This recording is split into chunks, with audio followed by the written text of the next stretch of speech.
Aurel Hermansyah sah jadi ibu, potret baby A diperlihatkan ke publik.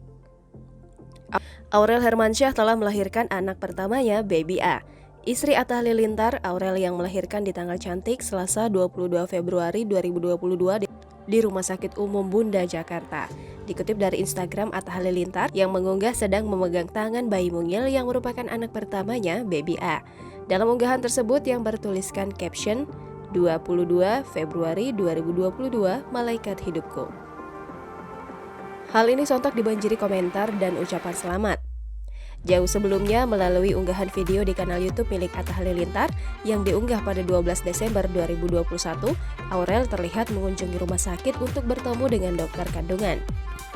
Aurel mengunjungi rumah sakit dan dengan ditemani oleh suami tercinta Atta Halilintar beserta Ashanty dan Krisdayanti.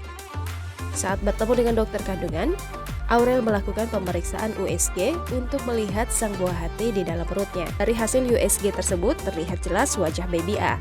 Melihat wajah baby A dengan jelas, Aurel pun menyebut buah hatinya itu mirip dengan Atta. Ucapan Aurel Hermansyah kompak disetujui Krisdayanti dan Ashanty. Jangan lupa subscribe, share, komen, dan like ya!